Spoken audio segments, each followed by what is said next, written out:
Merci, éternel Dieu, pour ton fidèle amour qui nous recouvre encore et qui nous donne accès à ce jour du jeudi 15 juillet. Nous te disons merci, nous te bénissons, nous te magnifions, nous te célébrons. Seigneur, nous sommes dans la joie de nous retrouver autour de ta parole, afin que tu nous enseignes, afin que tu nous éclaires encore. Béni sois-tu, Seigneur, merci pour ta présence. Seigneur, nous prions que la présence de ton esprit soit chez chacun à l'endroit où il se trouve pour suivre ce message. Dieu de bonté, dans le même temps, nous te supplions de transférer à nos cœurs, Seigneur, les choses merveilleuses venant du ciel, les trésors venant du ciel que tu as préparés pour nous en ce jour. Nous te supplions de nous les transférer. Ta parole dit que ce que l'œil n'a point vu, ce que l'oreille n'a point entendu, et ce qui n'est point monté au cœur des hommes, c'est ce que tu as préparé et tu as mis en réserve pour ceux qui t'aiment. Et tu nous les révèles par ton esprit. Voilà pourquoi nous avons besoin de la présence de ton esprit durant ce moment de méditation. Saint-Esprit, viens au nom de Jésus et rends ce moment fructueux, rends ce moment très bénissant pour chacun de nous. Nous te supplions d'ajouter à notre vie spirituelle la transformation que le Seigneur a prévue en ce jour. Saint-Esprit, viens et sois celui qui siège pleinement à travers ce moment de méditation. Sois celui qui se met en mouvement afin de se communiquer à chacun de nous. Béni sois-tu, Saint-Esprit, pour ta présence et que toutes choses se fassent pour la seule gloire du Dieu créateur et au nom de Jésus-Christ de Nazareth. Amen. Mes frères, mes sœurs bien-aimés, notre sous-thème d'aujourd'hui, c'est comment reconnaître et éviter le terrain glissant de la perversité pour sauver notre amour. Donc le but aujourd'hui, c'est de sauver notre amour, d'apprendre à sauver notre amour. Et nous allons faire deux choses, reconnaître et pouvoir éviter. Donc, reconnaître et éviter le terrain glissant. On a appelé ça terrain glissant parce que c'est une zone dangereuse. Donc, le terrain glissant de la perversité. Nous allons voir ce sous-thème-là en détail. Nous nous recommandons encore à la grâce du Seigneur pendant que nous lirons ensemble 2 Timothée chapitre 3 verset 6. 2 Timothée 3 verset 6. La Bible dit: il en est parmi eux qui s'introduisent dans les maisons et qui captivent des femmes d'un esprit faible et borné, chargés de péché, agités par des passions de toute espèce. Parole du Seigneur, nous rendons grâce à Dieu. L'apôtre Paul était en train de dénoncer un peu les faux serviteurs qui devraient porter atteinte au corps du Christ. Il était en train de dénigrer un peu ces situations assez tristes-là. Et voilà ce que je voudrais nous dire pendant que nous sommes déjà dans notre méditation et pendant que vous me suivez. Ce que je voudrais nous dire, c'est qu'il est vrai que durant ce mois de juillet, nous parlons de l'esprit d'amour, nous parlons de l'amour. Et mon message de ce jour s'adresse particulièrement à certaines personnes. Parce que dans certains cas, l'ennemi profite de la situation pour faire dévier les enfants de Dieu. Voilà pourquoi lorsqu'on parle d'un sujet, vous trouverez toujours un sous-thème quelque part qui est un peu chaud, un peu sensible, qui va un peu plus loin pour interpeller. Certaines choses dont on ne parle pas fréquemment, on en parle 1 ou 2 fois au passage pour dire que ce sujet-là n'est pas aussi tabou pour le chrétien qui veut sauver son amour. Qui veut sauver son amour. Hier, on a vu que les résultats de notre amour ne doivent pas être annulés ou bien ne doivent pas être nuls. Et donc, il y a certaines interpellations qu'il faut recevoir, qu'il faut entendre. Et cela vous aide à mieux vous ranger dans votre élan d'amour, dans votre élan de manifestation de l'amour pour les frères et sœurs. Alors, je vais commencer par nous dire dans quel cas est-ce que on peut se trouver sur ce terrain glissant. Dans quel cas, quels sont les cas qui sont concernés, puisque notre sous-thème dit reconnaître. Comment reconnaître déjà? Donc, on va voir quels sont les cas qui sont concernés. Vous voyez, donc, quand on parle de l'amour pour le prochain, on parle de l'amour entre nous, entre chacun de nous, entre deux personnes, deux à deux, entre nous les frères, les sœurs, tout ça. Vous voyez, non, c'est de ça qu'il s'agit. Et on parle aussi de l'amour entre une personne, un frère, et puis une sœur. Soit c'est le frère qui est déjà fiancé, soit c'est la sœur qui est déjà fiancée. Ils sont frères et sœurs chrétiens, ils font quoi? Ils doivent vivre l'amour fraternel. Donc si vous êtes dans ce cas, vous êtes concerné par ce message. Ou alors, tu es un frère et dans ta relation d'amour avec une femme mariée, quelles sont les précautions que tu dois prendre? Ou alors, toi tu es une sœur et dans ta relation d'amour fraternel avec un monsieur qui est marié, comment faire pour sauver ton amour, pour que ton amour soit authentique, pour ne pas que l'ennemi tue cet amour, pour ne pas que ça dévie. Ce sont ces choses qu'on va dire aujourd'hui là.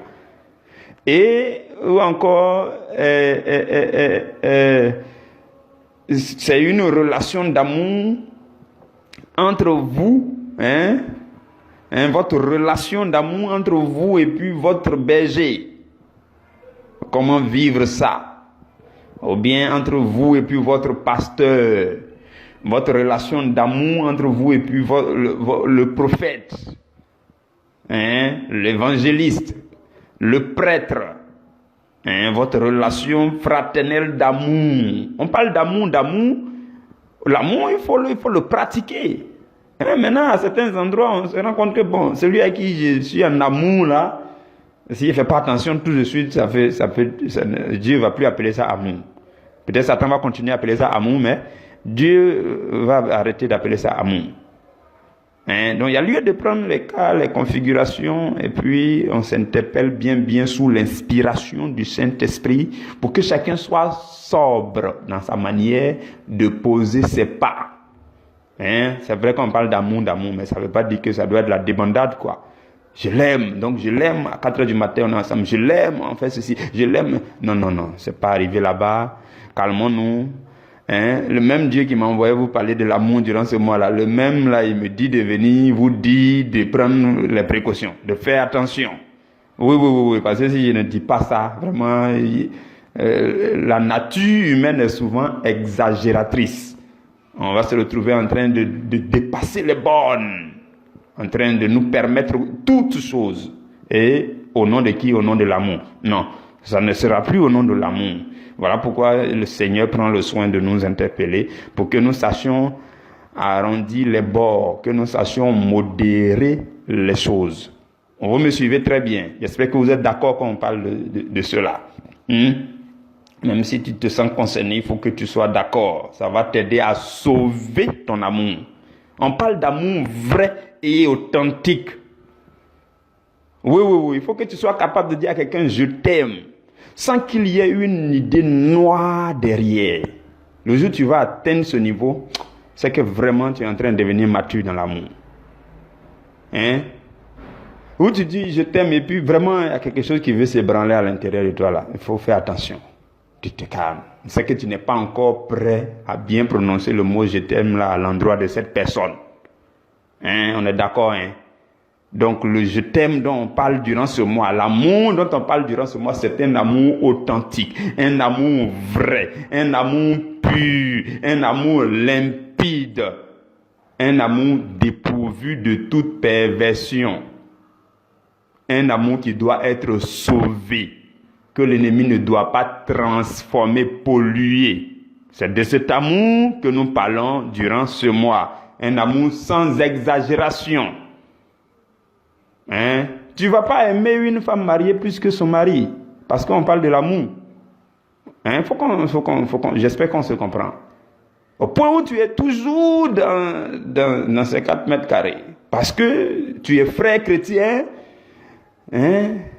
Ou bien parce que tu l'aimes. Le berger a prêché sur l'amour durant le mois de juillet, donc je l'aime pour cela.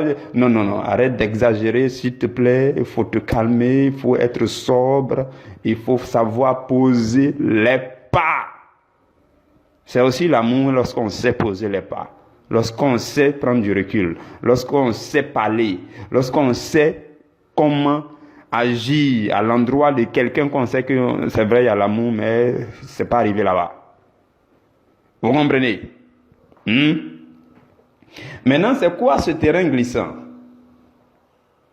C'est quoi ce terrain glissant? Ce terrain glissant, c'est lorsque la perversité parvient à trouver de la place dans votre amour. Oui, je vais expliquer tout ça un peu plus calmement. Lorsque la perversité réussit à trouver sa place, ou alors lorsque le manque de respect commence à entrer dans votre relation d'amour, hein, ou encore la familiarité, c'est-à-dire parce qu'on s'aime, on est devenu trop familier. La familiarité, c'est dangereux. C'est vrai, il faut qu'on soit familier, il faut qu'il y ait des affinités, c'est bon. Mais quand ça dépasse un certain degré, ça devient dangereux. L'admiration disparaît. La pudeur, ou du moins, on ne sait pas si on dit l'impudeur. Bon, la pudeur disparaît. Et ça fait place à l'impudeur, l'impudicité. Et lorsque vous vous retrouvez à voir toutes ces choses dans votre relation d'amour avec le frère ou la sœur, faites attention, vous êtes sur le terrain glissant. Hein? Les paroles sans pudeur ont commencé à entrer. Dans les échanges maintenant, c'est des paroles sans pudeur. Dans on dit quoi, les émoticônes, les emojis qu'on envoie maintenant, ça commence à être sans pudeur. Les petites images, les images gifs qu'on envoie maintenant, c'est un peu sans pudeur. Les vidéos qu'on se partage maintenant, les sites internet qu'on fréquente, qu'on se montre maintenant, sont devenus sans pudeur. Vous êtes en train d'avancer sur un terrain glissant. Vous comprenez? Trop de familiarité, c'est la limite entre un amour respectueux et la perversité. Entre le non-respect et la perversité. Entre comment dire, un amour respectueux et le non-respect.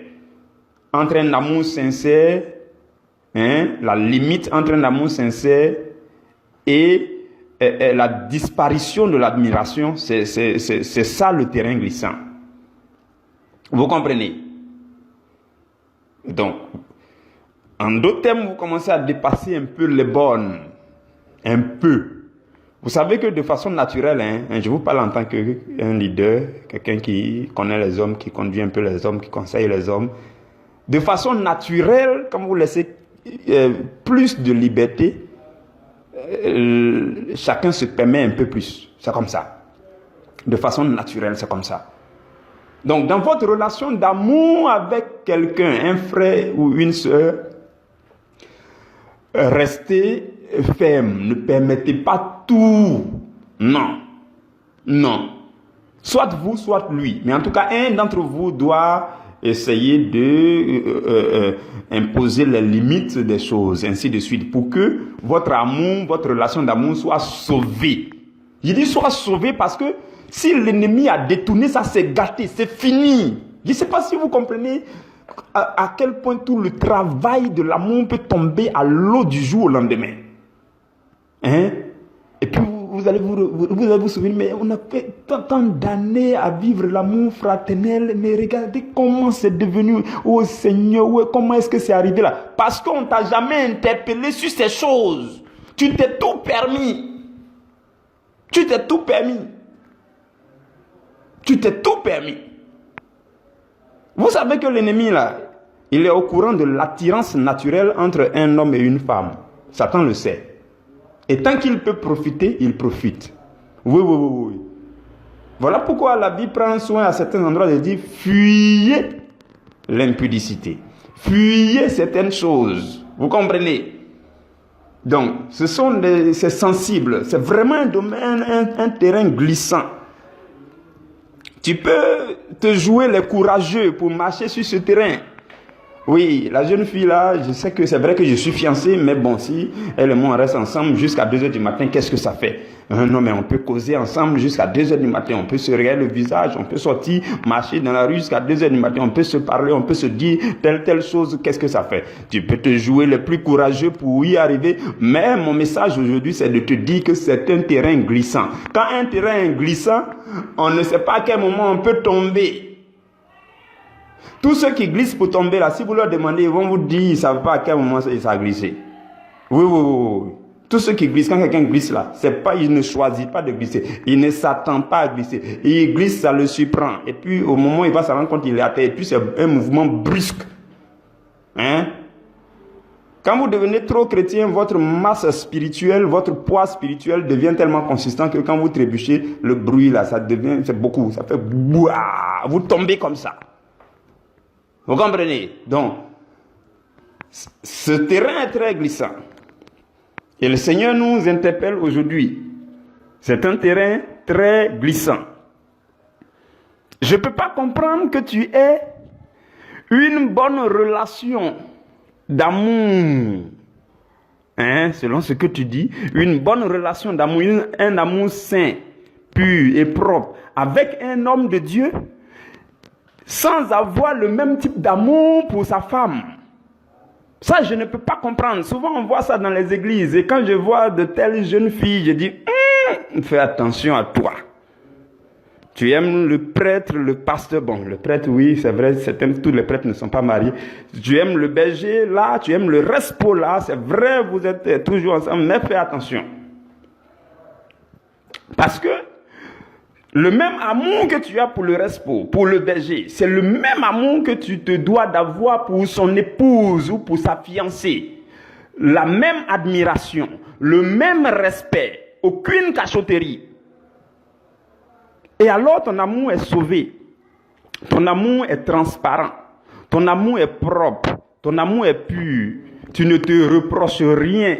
Tu es une bonne chrétienne. Tu es un bon chrétien.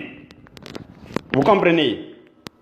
Nous faisons attention à ces petites choses-là. Faisons vraiment attention à ces petites choses.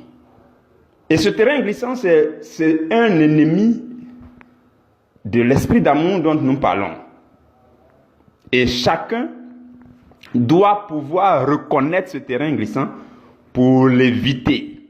Et en l'évitant, on combat pour sauver notre amour, pour que le chrétien que nous sommes soit d'un amour vrai et sincère et propre.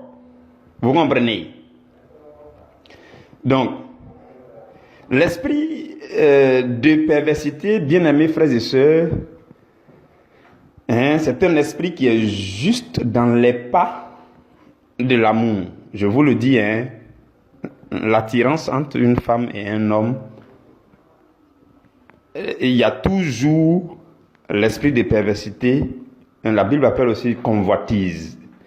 Donc il se tient là pour voir s'il peut rentrer. Oui, je vous le dis. On a déjà connu des cas où la jeune fille dit, mais on était pourtant de bons amis, mais comment c'est arrivé? Et pourtant il est marié, c'est déjà arrivé. Ou bien il est fiancé, et puis c'est déjà arrivé, je fais comment? Tu vas aller pleurer. Mais pourtant, c'était juste de l'amitié. On sortait pour manger à locaux. Mais comment c'est arrivé? Il ne fallait pas durer sur le chemin glissant. Il fallait être sobre. Un chrétien, c'est quelqu'un qui se retient quand il faut se retenir, qui modère ses élans quand il faut modérer, qui fait des choses, qui n'exagère en rien. Tu veux dormir, les lèvres, tu dors. Tu veux arrêter une conversation, tu sens le besoin en toi, l'esprit t'interpelle, tu arrêtes la conversation. Tu voulais aborder un certain sujet un peu bizarre et puis tu vois ton cœur qui t'interpelle, tu arrêtes. Il ne faut pas arriver sur ce terrain. Pourquoi? Pour sauver ton amour. Pour ne pas que l'ennemi t'envoie sur le terrain où il te fait glisser, trébucher, puis tu tombes. Et puis le bruit là est gros, ça résonne comme ça, tu tombes. Ça ne sera pas ton cas au nom de Jésus. Parce que tu entends ce message, le Seigneur met en toi les meilleures dispositions pour que tu sois victorieux au nom de Jésus. La Bible dit dans 1 Jean au chapitre 2, au verset 16, la Bible dit « Car tout ce qui est dans le monde, la convoitise de la chair, la convoitise des yeux et l'orgueil de la vie ne vient point du Père, mais tout cela vient du monde. » Nous venons du Père et l'amour dont nous parlons est un amour qui vient du Père. Comme nous l'avons vu la dernière fois, la source de cet amour, cette source est impérissable, inépuisable, c'est Dieu lui-même. Donc, tout ce qui est convoitise, attirance charnelle ne vient pas de Dieu. Si vous remarquez cela, l'ennemi est en train de vous tirer dans un terrain glissant. Donc, vous faites très attention, vous freinez. Vous comprenez? Au nom de l'amour, l'ennemi fait plein de choses. Vous savez que l'ennemi a sa définition de l'amour, hein? Le monde a sa définition de l'amour. Dans le monde là, quand quelqu'un dit je t'aime, ça n'a pas le même sens que quand un chrétien authentique dit à un autre chrétien authentique je t'aime. Ça n'a pas le même sens du tout. Vous pouvez remarquer ça. Le mot je t'aime, c'est différent dans le monde. L'ennemi a sa définition. Les gens s'aiment, mais ils se conduisent en enfer là-bas. Les gens s'aiment, mais ils font ce qui dégrade l'âme. Quand on aime quelqu'un, en principe, on ne devrait rien faire de mal. On a vu ça hier, avant-hier. Donc, si je dis que j'aime quelqu'un et que je pose une action qui dégrade son âme, qui ne l'envoie pas à Christ, qui ne l'envoie pas dans la lumière de Christ, c'est que je lui fais du mal. Je fais du mal à qui? À son âme. Et tant que je fais du mal à l'âme de quelqu'un, alors je ne suis plus dans l'amour. Donc l'amour dont je parle n'est plus l'amour. L'amour dans le monde a une autre définition, une autre compréhension carrément. L'amour dont nous parlons ici est un amour venant de Dieu, un amour pur et dépourvu de perversion et de convoitise. Vous me suivez? Et la Bible dira encore dans Jacques au chapitre 1, verset 14, la Bible dit, chacun est tenté quand il est attiré et amorcé par sa propre convoitise. Et le verset 15 dit, puis la convoitise, lorsqu'elle a conçu, enfante le péché. Et le péché étant consommé, produit la mort. Donc la convoitise, c'est lorsque l'ennemi tente. Lorsque les désirs charnels qui s'expriment en nous, on n'a pas pu se contenir, on n'a pas pu se retenir, et ça nous pousse, ça nous attire. La Bible dit quoi? On est attiré et amorcé par notre propre convoitise, par les désirs charnels qui nous ont poussés à la convoitise. Et le verset 15 dit, puis lorsque la convoitise a conçu, elle enfante le péché. Maintenant, quand ça enfante le péché, le péché là, quand ça enfante ça, c'est dans les pensées déjà. Là, tu prends, tu réfléchis, et puis tu décides de commettre l'acte. Là, le péché a déjà été enfanté, mais c'est dans tes pensées.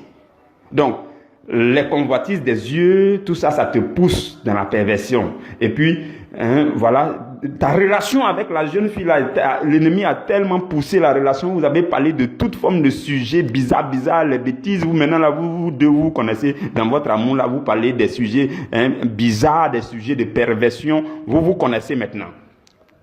Donc, qu'est-ce qui s'est passé? Le péché a été conçu, ou du moins le péché va être conçu par la suite. Lorsque un va décider de passer à l'action et que l'autre va accepter de passer à l'action bizarre, Peut-être même que ce n'est pas l'action la plus grave encore. Mais dès lors que vous l'avez conçu dans votre pensée, on dit le péché a été conçu. Maintenant, quand le jour où vous allez consommer le péché, alors ça produit la mort. La mort dont la Bible parle, c'est la séparation d'avec Dieu, la mort spirituelle. Il dit, lorsqu'il est attiré par sa propre convoitise, puis, chacun est tenté lorsqu'il est attiré par sa propre convoitise, puis la convoitise, lorsqu'elle a conçu, enfante le péché. Et le péché, étant consommé, produit la mort. Vous comprenez ces étapes-là. Donc, si on ne fait pas attention, on va glisser de cette manière. Voici le schéma de glissement sur le terrain glissant là, que l'apôtre Jacques vient de nous donner. Vous comprenez? Et pendant que nous terminons, je voudrais vous donner quelques conseils pratiques. Oui, je vais donner quelques conseils pratiques. Parce que nous sommes des enfants de Dieu, nous voulons être des véritables chrétiens. Nous voulons être des chrétiens qui sont imprégnés de l'amour vrai, l'amour saint, l'amour pur. On ne veut pas exagérer dans nos relations d'amour. On ne doit pas exagérer dedans. On doit savoir prendre nos pas, savoir faire chaque chose. On doit savoir nous tenir à distance quand il le faut. Notre amour doit être sauvé.